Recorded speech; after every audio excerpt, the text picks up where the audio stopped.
Apakah itu semuanya? Liu Zong mencibir, Zonggu segera berteriak keras, selusin anak buahnya juga meraung ke depan. Mereka hanya terlihat murung, terlihat mereka enggan. Tentu yang paling penting adalah kekuatan mereka secara keseluruhan tidak cukup baik, yang terkuat di antara selusin orang hanyalah langkah kedua dari keabadian kaisar, bahkan tidak cukup untuk mengisi celah di antara gigi Anda. Begitu kedua belah pihak berdiri ini adalah operasi yang pasti gagal, bahkan tidak memenuhi syarat untuk bertarung, mengapa menimbulkan korban yang tidak perlu?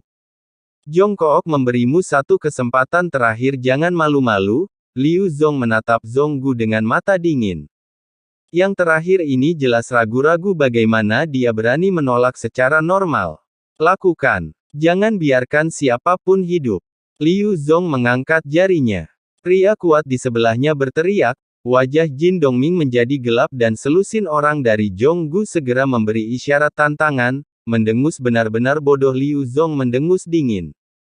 Langkah keenam di sebelahnya langsung mengunci Jin Dongming, satu-satunya yang menjadi ancaman adalah Jin Dongming sedangkan yang lainnya semuanya semut. Mata Liu Zong tertuju pada Zonggu saat ini. Semua anak buahnya ditindas, kini hanya Zonggu dan Xiao Yan yang masih duduk bersila tak bergeming, yang masih memurnikan obat. Sekarang giliranmu untuk melawanku, Zonggu Daozi. Liu Zong menunjukkan senyum bercanda. Liu Zong segera melangkah keluar lalu dia mengangkat tangannya lalu dia menekan secara tiba-tiba, telapak tangan raksasa berwarna kuning tua tiba-tiba terbentuk di atas kompas. Raungan itu datang dengan penekanan. Zonggu mengertakkan gigi dan segera bergerak. Saat ini, kami hanya bisa bertarung dengan gagah berani. Namun kekuatan Zonggu hanyalah langkah kedua dan Liu Zong adalah langkah keempat, ada kesenjangan kekuatan yang sangat besar antara kedua belah pihak. Zonggu mengertakkan giginya sedikit, dia bertanya-tanya mengapa Xiao Yan belum mengambil tindakan. Zonggu berbalik dan melihat, baru pada saat itulah dia menyadari, bahwa Xiao Yan berada pada saat kritis dalam menyempurnakan ramuan. Pemurnian akan segera berhasil. Telapak tangan besar Liu Zong meraung ke arahnya tapi saat ini tiba-tiba terdengar suara keras dari kompas ledakan. Tanda seru. Nyala api langsung menyembur obat mujarab yang memancarkan aroma obat yang kuat meledak seketika pemurnian gagal, obat mujarabnya langsung meledak gagal. Zonggu tercengang karena dia tidak menyangka pemurniannya akan gagal. Namun demikian telapak tangan raksasa di udara tidak berhenti, karena hal ini sebaliknya, ia terus mengaum. Tubuh Zonggu bergerak dan dia bergegas menuju telapak tangan raksasa itu. Gelombang kekuatan abadi juga meledakkan sebuah telapak tangan keduanya tiba-tiba bertabrakan satu sama lain, dari kekuatan yang memancar dari Zonggu jauh lebih lemah. Ini bukanlah perbedaan antara keterampilan bertarung, ini adalah perbedaan dalam kekuatan abadi yang dapat digunakan oleh pengguna dalam keterampilan bertarung.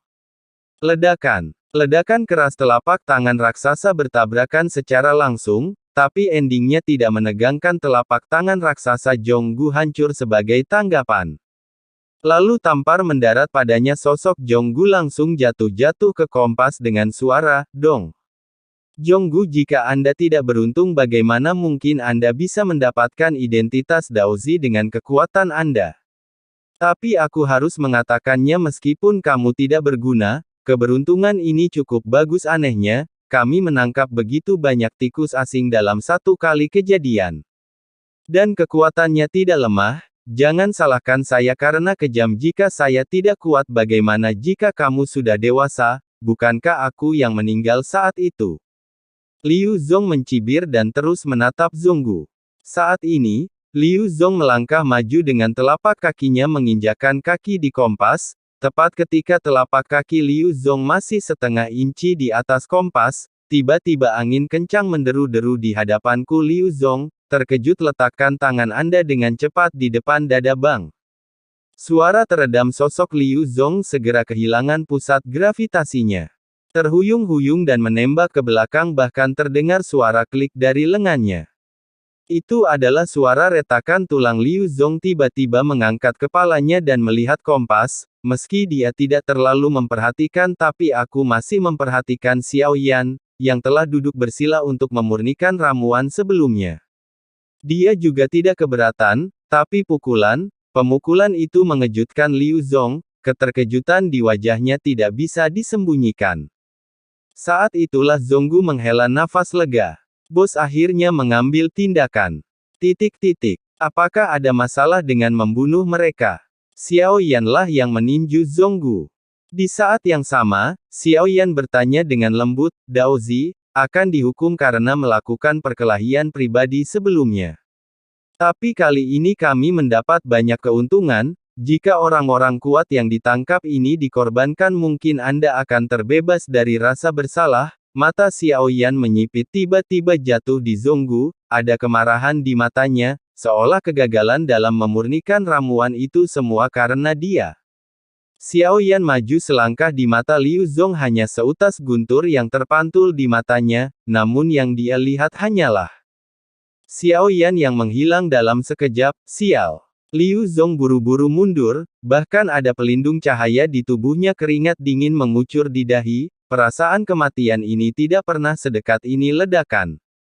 Ketika Liu Zong melihat sosok itu datang dalam sekejap mata, tinjunya mendarat di perisai cahaya. Ini adalah perisai roh suci yang dia tebus dengan kontribusinya.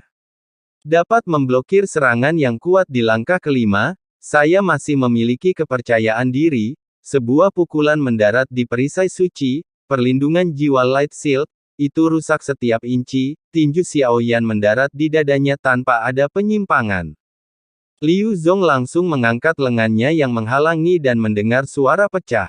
Lepaskan sepenuhnya kekuatan tinju ke dadanya, hanya ada suara yang teredam. Tubuh Liu Zong langsung melesat ke belakang, menggambar garis putih mendut ke belakang, tapi bentuk tubuhnya baru saja mundur 100 kaki, pukulan fatal datang dari belakang. Seluruh sosok Liu Zong langsung terdistorsi, tulang punggungnya juga patah. Lindungi aku. Liu Zong mencoba yang terbaik mengeluarkan suara gemuruh. Pada langkah ke-6, dia tiba-tiba menoleh. Dia segera bergegas menuju Xiao Yan secepat yang dia bisa, tapi saat dia terbang ke udara tiba-tiba bayangan hitam keluar dari belakang Xiao Yan, memadat di udara. Itu juga merupakan kepalan 5 jari. Tidak ada gerakan mewah, pukul saja. Langkah ke-6 langsung kaget. Perasaan yang sangat kuat memberitahunya bahkan jika dia mencoba yang terbaik, dia tidak dapat menahan pukulan ini. Segera secara naluriah memilih untuk menghindarinya. Nyawa Liu Zong berada dalam bahaya besar saat ini, membuat raungan marah. Brengsek, Anda masih belum melindungi Tuhan. Jika aku mati, kalian semua akan mati. Suara Liu Zong sangat keras. Xiao Yan sendiri selalu berada di belakangnya. Yang mengambil tindakan adalah tiruan dari dewa asli. Sungguh berisik, suara dingin dan tegas Xiao Yan terdengar di telinganya. Saat berikutnya pukulan lain mengenai dadanya yang cekung keras. Ledakan. Liu Zong hanya merasakan dingin di dadanya saat aku melihat ke bawah pakaian robek. Sebuah lubang berdarah muncul di dada, adapun jantungnya juga berubah menjadi potongan daging yang tak terhitung jumlahnya dalam pukulan ini. Kekuatan abadi berlalu dengan cepat, dan Xiao Yan tidak akan memberi Liu Zong sedikit pun kesempatan untuk pulih. 5 jari tiba-tiba muncul menangkap kepalanya Liu Zong, memperhatikan kepalanya menegang, mata dipenuhi ketakutan. Dia bahkan tidak tahu apa yang terjadi, mengapa kondisinya tiba-tiba berbalik arah. Jelas auranya tidak begitu kuat, tapi kekuatan ini benar-benar menghancurkan.